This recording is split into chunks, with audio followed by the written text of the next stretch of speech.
The summer air in downtown Atlanta was heavy that afternoon, the kind that carried every sound, every shout, every heartbeat. Marcus Bell was 24, dressed in a clean white shirt and pressed khaki pants, walking home from his part-time shift at a bookstore. He carried a small brown paper bag with 2 used law books he had saved for weeks to buy. They were supposed to be his first real steps toward a dream that felt unreachable, but still alive somewhere inside him. He was thinking about how he'd study that night when the wail of a police siren cut across the street. A patrol car slowed beside him, tires scraping against the curb. 2 white officers leaned out, one young and arrogant, the other older with eyes that had seen too much to still care. "Hey, you!" the younger one barked. "What's in the bag?" Marcus stopped, confused. "Books," he answered, holding it up. "I just came from work." The officer stepped out, his hand already near his holster. "You match the description," he said, his tone sharp. Marcus's chest tightened. He'd heard that phrase before, heard it tear through men who looked like him, men who never got the chance to prove otherwise. They searched him right there on the sidewalk while people watched from across the street. A woman carrying groceries paused. A man on a bicycle slowed, then kept going. The younger officer rifled through the paper bag, pulling out the books. He read the titles, laughed, and tossed them on the ground. "Law books? You studying how to get out of trouble." His partner chuckled. Marcus swallowed his anger and said nothing. He'd learned that silence could be a shield. But it also cut deep when it was the only thing left. When they cuffed him, one of them made a joke about how he must have stolen those books from someone who could actually read them. The words stung worse than the metal biting his wrists. The older officer pushed his head down as they guided him into the back seat, the smell of hot vinyl filling his nose. Marcus stared out the window, his reflection faint against the glass, wondering if this was how dreams died. Not in one moment of failure, but in 1,000 small humiliations that stripped you of your voice. At the station, they questioned him about a robbery 2 blocks away. A man had fled wearing a white shirt and carrying a brown bag. The description was flimsy, but it didn't matter. He spent 6 hours in a holding cell before someone finally checked the surveillance footage and realized the suspect was taller, heavier, and wearing jeans, not khakis. No apology came. They let him go with a bored shrug and a half-hearted "mistake happens." The same officers laughed as he walked out, shaking their heads. Marcus picked up his books from the property desk, their covers bent and smudged. Outside, the night air felt cold and unwelcoming. He walked home in silence, past the streetlights, past the closed shops, past the city that had swallowed his dignity and spit it back in pieces. When he reached his small apartment, he placed the books on his desk and sat staring at them. The words on the covers, criminal procedure and constitutional law, seemed to taunt him. But something inside him refused to let the day end in defeat. He thought of his grandmother's voice, the one that always told him, "Don't let them write your story for you." So he didn't. The next morning, Marcus woke early. He put on the same white shirt, pressed it again, and walked back to the bookstore. He worked quietly, stacking shelves, helping customers, smiling when he could. But something had shifted in him. That night after his shift, he opened those same books and began reading. The words were difficult at first, dense, legal, cold, but behind them he found meaning, structure, and power. Power that didn't shout or curse or break things, but power that understood how systems worked and how they could be challenged. Over the next few years, Marcus lived in that rhythm. Work, study, sleep, repeat. He saved every spare dollar, took online classes, and later applied to law school. When he received his acceptance letter, he sat in the same small apartment and cried. Not because he had made it, but because the path had been so long and lonely. He carried those feelings into every lecture, every case brief, every exam. His professors noticed his focus, the way he never raised his voice but always spoke with calm precision. Some saw it as discipline. Only Marcus knew it was survival. Years passed. He graduated near the top of his class. He joined a small legal aid office, representing people who couldn't afford defense attorneys. He saw men walk into courtrooms the way he once did, scared, alone, and unseen. He treated each one with patience and dignity, remembering the night his books were thrown on the ground. The laughter of those officers never left him. It became the fuel that pushed him through late nights, long trials, and quiet victories. When he passed the bar and later became a judge, It wasn't triumph that filled him. It was a quiet, almost sacred resolve. He moved through his chambers with the same calm he had carried all his life. He believed justice wasn't about punishing others, but about restoring humanity. The courtroom was his mirror now, and every case reminded him of the road that brought him there. One winter morning, years after that day on the sidewalk, Marcus sat behind the bench as a new case was brought before him. The clerk read the names aloud, and his heart paused for a moment. The two police officers were now defendants in a misconduct case, accused of falsifying reports and abusing their authority during an arrest. Their names were different from how he remembered them on their badges, but their faces, though older, were unmistakable. He glanced at them quietly as they stood, avoiding his eyes. The courtroom murmured softly, unaware of the history between them. Marcus adjusted his glasses and looked down at his notes, his expression steady. The bailiff called for silence and the room fell still. Outside, the winter light streamed through the tall windows, cutting across the wooden floor. The officers shifted uncomfortably as Marcus cleared his throat. For a moment, the world seemed to loop back on itself, the laughter, the cuffs, the humiliation, all meeting here in this silent, measured place. But Marcus wasn't there to settle old scores. He was there to uphold something larger than his pain. He looked at them and said, with a voice both calm and commanding, "We are here to find the truth." The courtroom remained still, the kind of stillness that carried weight. The officers didn't laugh this time. The sound of the gavel striking the wooden block echoed through the courtroom, sharp and steady. It was a sound Marcus had learned to use sparingly, never as an instrument of intimidation, but as a reminder that this room demanded respect. He watched as the two officers took their seats beside their attorney. They looked smaller than he remembered. Time had worn away the arrogance, replacing it with the unease of men who had long forgotten what it felt like to be judged. The case was straightforward on paper. A young man named Christopher James had been wrongfully detained, accused of theft based on a thin description that barely matched him. The arresting officers, the very same who had cuffed Marcus years ago, were accused of falsifying their report to justify the detention. Christopher's lawyer had argued that the evidence had been doctored, that the officers' version of events contradicted witness statements. Marcus had seen it all before, the paperwork, the denials, the quiet arrogance buried beneath rehearsed professionalism. But this time, there was something almost poetic about how life had turned its wheel. He leaned back slightly in his chair, his fingers resting lightly on the edge of the bench. His courtroom wasn't a place for anger, and he had built that rule himself. There were enough rooms in the world filled with shouting. He believed justice needed quiet to breathe. As he listened to the testimonies, he studied the officers' faces, searching not for guilt but for understanding. He wondered if they remembered him at all. Perhaps not. To them, he had been just another face in a holding cell, another name on a report they had forgotten to file properly. But he remembered every second. Christopher took the stand, his hands trembling slightly as he spoke. He was barely in his 20s, wearing a shirt that didn't quite fit and a tie that hung loose at his collar. He described the fear, the humiliation, the disbelief when the officers refused to listen. Marcus watched him carefully. His voice cracked once when he said, "I just kept thinking I didn't do anything wrong, but they already decided I had." Marcus felt something twist inside him. It was the same sentence that had lived in his head for years. He didn't show it, but his jaw tightened for a moment before he asked, "Did you attempt to explain where you were going?" Christopher nodded, his voice quiet. "I did, sir. They said I was lying." The defense attorney tried to downplay it, citing split-second decisions and reasonable suspicion, the same phrases that had been used like armor in countless courtrooms before. Marcus listened without expression. When the older officer finally took the stand, Marcus's eyes met his for the first time in years. The man hesitated, his words faltering. There was no laughter in him now. His once confident tone had softened, and his gaze avoided Marcus's. The younger one, now graying, sat beside his lawyer, shifting uneasily. When asked to explain why they had failed to verify the suspect's description properly, the older officer muttered, "It was a busy day. We acted on the information we had." Marcus's voice came calm and level. "Did that information include a full description?" The officer hesitated. "Not at the time."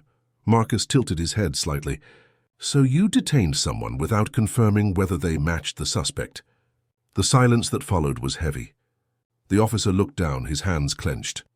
In that silence, Marcus felt no satisfaction. He didn't want to humiliate them. He wanted them to understand what they had never cared to see. Every wrong arrest wasn't just an error. It was a wound that didn't heal easily. It scarred people's faith in fairness, in belonging, in dignity. He remembered how it had felt to walk home that night. Cuff marks still visible on his wrists and the deep, invisible ache that came after. When the day's session ended, Marcus returned to his chambers, the afternoon light slanting across the tall windows. His clerk, a young woman named Hannah, entered quietly with a file in her hands. She had only recently joined his office, full of energy and curiosity, but she had already noticed that Marcus carried a certain gravity, even in silence. "Rough day?" she asked gently. Marcus looked up, a small smile tugging at his lips. "Just another day in court." She hesitated before leaving. "I read the case file. It feels personal, doesn't it?" Marcus looked at her for a moment, considering how much to share. "It's personal for anyone who believes justice isn't a privilege," he said softly. She nodded, understanding more than his words revealed. That night, Marcus sat at home in his quiet apartment, the same one he had lived in for years despite his success. He preferred it that way. The walls were lined with books, framed photos of his parents and one small picture of his grandmother on the mantel, smiling with the calm of someone who had seen hard times and still chosen kindness. He poured himself a cup of tea and stared at the court notes spread across his table. He wasn't thinking about the case anymore, but about cycles, how pain often repeated itself until someone refused to pass it forward. He remembered the laughter of those officers, the sting of humiliation, and how it had taken him years to understand that forgiveness didn't mean forgetting. It meant refusing to become what had once hurt you. The next morning, the trial continued. The courtroom was full, with reporters in the back rows and quiet murmurs filling the space. Christopher's mother sat near the front, clutching a folded handkerchief. When the final witness testified, Marcus took his time before speaking. He leaned forward, his voice steady but carrying through the room. "What defines justice," he said, "is not who wins or loses, but what we learn about ourselves when faced with truth." The words weren't scripted. They came from the same place that had once held anger, but had turned it into resolve. The attorneys listened. The officers sat motionless. Outside, faint sunlight fell across the courthouse steps. Marcus looked down at the files once more, then announced that judgment would be rendered the following week. He struck the gavel lightly, and the sound filled the space like a heartbeat. As people rose to leave, Marcus stayed seated for a moment longer, watching the officers stand and walk out. They didn't look back. He wondered if they ever would. The courthouse had an unusual stillness that Monday morning, as though the air itself understood the weight of what was about to happen. Marcus arrived early, as he always did, carrying a leather folder tucked under his arm. The hallways smelled faintly of coffee and floor polish, familiar scents that reminded him how routine the extraordinary could feel when cloaked in professionalism. He greeted the bailiff, nodded to the clerk, and entered the courtroom before anyone else. The silence inside felt steady, like a held breath. He stood there for a moment, looking around at the wooden benches, the judge's bench, the flags standing tall at either side. He had been in this room countless times, but today felt different. Today he would deliver a judgment that had already been written into his life long before he earned the right to give it. When the doors opened, the crowd entered quietly. Reporters filled the back rows again, their notepads ready. The two officers sat at their table, their posture rigid. Christopher sat with his mother a few feet away, both of them holding hands. Marcus observed everyone without expression, though inside the memory of his own arrest years ago flickered like an echo. The laughter, the cuffs, the doubt, all the noise of that day had faded into this moment of stillness. He began with formality, reading the charges, the evidence, and the testimonies that had unfolded during the hearings. His voice was steady, each word deliberate, the way he had trained himself to speak when emotions threatened to rise. "The court has reviewed all presented materials," he said, pausing briefly to let his words settle. "What this case reveals is not merely a question of error, but of responsibility, of how authority must be held to a higher standard when trust is placed in its hands." He looked up from his notes. The younger officer stared at the floor, his fingers interlocked tightly. The older one sat still, his jaw tense. Marcus could see the fatigue in their eyes, the look of men who had convinced themselves they were only doing their jobs, even when those jobs had hurt people unjustly. He thought of how easy it was for cruelty to hide behind procedure, how easily human dignity was lost when paperwork replaced compassion. He continued reading, describing the inconsistencies between the officers' reports and the verified evidence. Witnesses had confirmed that Christopher was cooperative, that the officers had ignored the actual suspect's description, and that they had later altered their report to justify their actions. It was deliberate misconduct, not an honest mistake. The courtroom was silent except for Marcus's voice. The integrity of law enforcement, he said, is measured not in arrests made, but in fairness shown. When that integrity is compromised, it erodes the very foundation upon which justice stands. He looked at Christopher for a moment, then back at the officers. Both defendants, he continued, acted with disregard for protocol and respect owed to the public they serve. This court finds both guilty of misconduct in their official capacity. The words fell with the weight of years behind them. There was no celebration, no outburst, only a quiet release of breath from the people seated in the room. Christopher's mother closed her eyes, whispering something under her breath. The officers sat still, stunned into silence. Marcus didn't linger on their reaction. He knew that justice wasn't about revenge. He had spent his entire life making sure he wouldn't confuse the two. After announcing their sentence, administrative demotion, suspension without pay, and a mandatory ethics retraining program, Marcus closed the file and set it aside. "Let this serve as a reminder," he said, "that authority does not excuse accountability. Every decision made in haste, in prejudice, or in pride leaves a mark on the lives of others. We must all be better than the worst of our moments." He struck the gavel once, ending the session. As the room began to empty, Christopher approached his table slowly, glancing toward Marcus.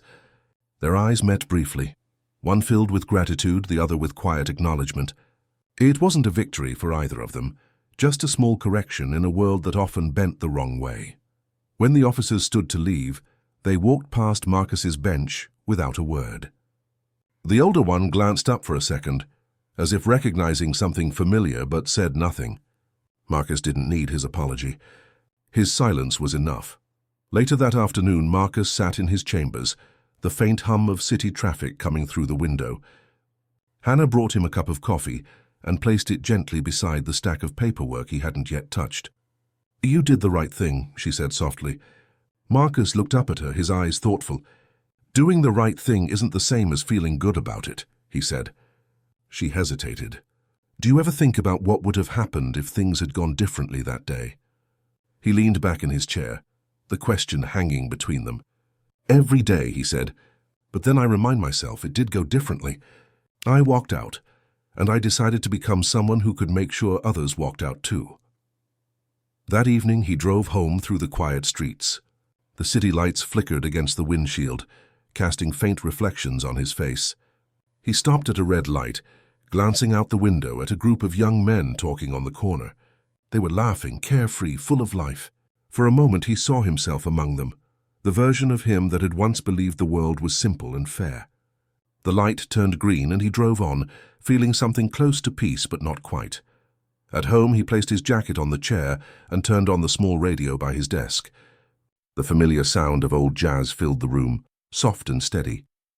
He opened one of the law books that had started it all, its pages now worn from years of use. Inside the front cover, his grandmother's handwriting remained faint but clear. "You'll know you've won not when they respect you, but when you no longer need them to." He read the words slowly, letting them settle in his chest. The day had ended like all others, with quiet, with thought, with a sense that justice wasn't an event, but a lifelong act of choosing restraint over pride. Outside, rain began to fall against the window, steady and rhythmic. It was a sound that always reminded him of the past, of walking home alone, of feeling unseen, and of finding in that silence the strength to keep walking anyway. The week after the verdict, Marcus noticed the courthouse felt lighter somehow. The same routine unfolded, the security guards greeting him at the entrance, the echo of heels and briefcases against the marble floor, the low hum of lawyers exchanging morning greetings, but beneath the usual rhythm, There was a quiet respect in the air that hadn't been there before. People spoke of the case in hushed tones, some praising his composure, others surprised by his restraint. Marcus didn't engage in the conversation. He had learned long ago that justice was less about what people said and more about what they remembered. One afternoon, as he sat reviewing case files in his chambers, there was a soft knock at the door. When he looked up, Hannah stepped in, holding an envelope. "This was dropped off for you," she said, placing it on his desk. It had no return address, just his name written neatly in pen. He thanked her, waited until she left, and then opened it. Inside was a handwritten note. The handwriting was shaky but careful.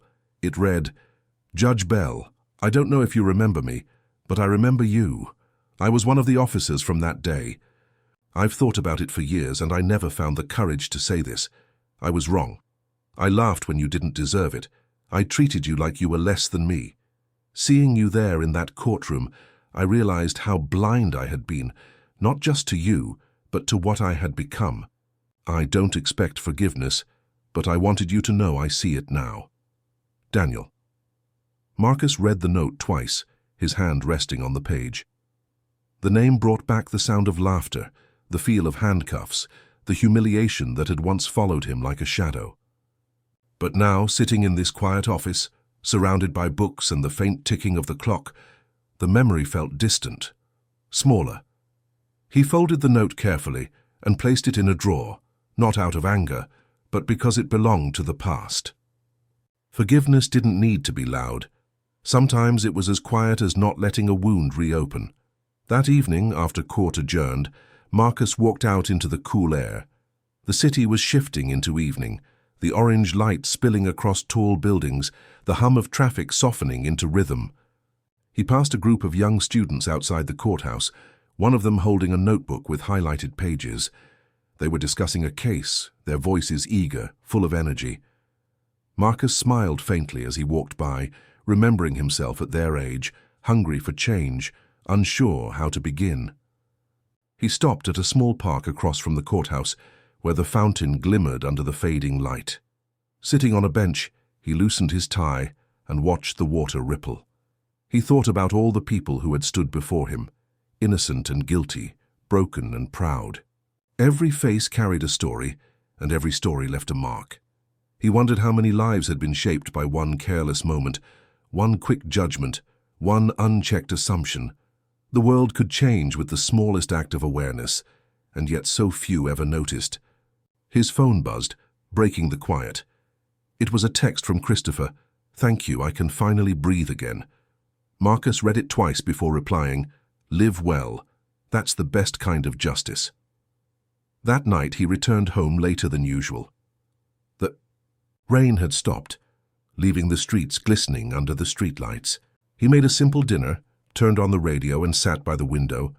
The air smelled faintly of wet pavement. He looked at the books on his shelf again, the same two that had once been thrown onto the sidewalk. Their pages were now soft from age, corners bent from years of use. They weren't just books anymore. They were witnesses. He opened constitutional law and read a passage he had marked years ago. Justice is not vengeance. It is the recognition of humanity, even when others have failed to see it. He closed the book slowly, his eyes lingering on the cover. The next day, a new case awaited him. A teenage boy accused of vandalism stood before the court, his hands trembling, his mother crying quietly in the back row. The boy's record was clean, his future uncertain. Marcus listened as the prosecutor listed the charges and the defense argued for leniency. When it came time to speak, Marcus leaned forward, his tone calm. "Young man," he said, "I see a mistake, but I also see potential. What you do next will matter more than what you've done. I'm giving you community service and a second chance. Make it count." The boy nodded, tears in his eyes. Marcus watched him leave the courtroom with his mother, her arm around his shoulders. He knew how small acts of mercy could echo through a lifetime. He had once been given none, and perhaps that was why he now gave it freely. Later that week, during a local legal seminar, a young reporter asked Marcus to speak about fairness in modern justice. Standing at the podium, He looked out at the crowd of students and professionals, all waiting for words that would fit neatly into their notes. He paused for a moment before speaking. "Fairness," he said, "isn't found in rules alone. It's in how we see one another. Every judgment we make inside or outside a courtroom shapes the world we live in. We all have a bench we sit on, even if it's just in how we choose to treat people." Applause followed, but Marcus barely noticed it. His eyes drifted toward the back of the room, where a man stood quietly watching. It was Daniel, the older officer. Their eyes met for the briefest second before Daniel gave a small nod and slipped out the door. Marcus stood there, the room still applauding but his mind quiet. It was enough. That night he drove home through the soft rain again, the city lights shimmering against the wet asphalt. He felt something gentle settle inside him, a release he hadn't known he was waiting for. The past no longer pressed against his chest. It had found its place, a lesson rather than a weight. The morning of the Community Law Forum dawned clear and cool, the kind of day that made the city seem almost forgiving. Marcus stood by his window, with a cup of coffee, watching the sunlight touch the tops of the buildings. The letter from Daniel still sat in his drawer, but he hadn't looked at it again. Some things, he believed, were meant to stay as reminders, not reopenings. He had spent the last few weeks balancing new cases, community outreach programs, and quiet evenings alone with his thoughts. For the first time in years, he felt a sense of calm that wasn't borrowed from discipline, but born from acceptance. The courthouse was busier than usual that afternoon, filled with students, activists, and local citizens gathered for the forum on reforming trust in law enforcement. Marcus had agreed to speak not as a judge, but as a man who had once been on the other side of the system. As he entered the hall, applause rose around him, though he didn't crave it. He shook hands, nodded politely, and took his seat on stage beside city officials and community leaders. The moderator introduced him warmly, calling him a living example of resilience and justice. He smiled faintly at that. Resilience, yes. Justice, perhaps still a work in progress. When his turn came to speak, Marcus stood slowly, holding no notes. His voice carried easily across the hall. "When I was 24, he began, I was arrested for something I didn't do. 2 officers laughed while they cuffed me, and I remember thinking that moment would define me forever. But what I've learned since then is that no one moment defines who we are. What defines us is what we choose to do after." The hall was silent. Even the shuffling of papers stopped. "Anger is easy," he continued. "Forgiveness is difficult. But change requires both courage and patience. The law is a tool, but the people behind it decide whether it heals or harms." A young woman in the front row raised her hand. "Do you believe the system can really change?" she asked. Marcus took a moment before replying. "I believe people can, and if enough people change, the system follows." His answer was simple, but it carried a weight born of lived truth. After the session ended, people approached him to thank him, to shake his hand, to tell him his story had given them hope. He listened quietly, offering small smiles, but his thoughts drifted elsewhere, to Christopher, to the officers, to the countless names and faces he had seen pass through his courtroom. He realized that justice wasn't something that happened once. It was something that had to be built and rebuilt every day, through every choice, every word, every silence. As the crowd thinned, an older woman approached him. Her hair was streaked with silver, and she wore a worn cardigan that looked handmade. "You don't know me," she said softly, "but I knew your grandmother. She used to come to my church. She always said you'd do great things." Marcus's eyes softened. "She believed in people that way," he said. The woman smiled. "She told me once that you'd change the way people see justice. I think she was right." She touched his hand gently before walking away, leaving him with the warmth of her words lingering. That evening after the event, Marcus returned to the courthouse for one last errand. The building was nearly empty, the echo of his footsteps the only sound in the corridor. He entered his courtroom, turned on the small desk lamp and sat down at the bench. The air felt still, sacred even. He opened a file that had been left for him. Another case of wrongful arrest. Another young man caught in the cracks of a system that hadn't yet learned enough. He began to read, his pen moving in quiet precision, his mind focused but calm. Halfway through, he stopped and looked around the empty courtroom. The wooden benches, the high ceiling, the faint hum of the air vents, it all carried the ghosts of moments past. He thought about how many lives had crossed this space, how many hearts had been weighed here, how many truths had been spoken and ignored. He exhaled slowly and whispered almost to himself, "We keep trying." Outside, the city glowed under the night sky. Streetlights stretched into the distance, and the sound of cars faded into a soft hum. Marcus walked out of the courthouse and crossed the street toward the small park. The fountain shimmered again, catching the reflection of the stars. He sat on the same bench where he had once watched the world move around him, feeling like an outsider. Now he watched with a quiet sense of belonging. He thought of Christopher, who had written to him again recently, saying he had started taking law classes. He thought of Daniel, who had faced his mistakes and sought to make amends. He thought of his grandmother, whose voice still lived somewhere deep in him, reminding him that dignity wasn't something given, it was something reclaimed. As he sat there, a gentle wind brushed against his face. The sound of laughter drifted from a nearby cafe. He smiled faintly. Somewhere in that mix of light and noise he felt peace, not the kind that erased pain, but the kind that grew from it. The city, once harsh and indifferent, now felt like a place that had finally learned his name. When he stood to leave, he looked back at the courthouse one last time. Its tall windows glowed softly, warm against the dark sky. He slipped his hands into his coat pockets and began walking home, his steps measured, steady, unhurried.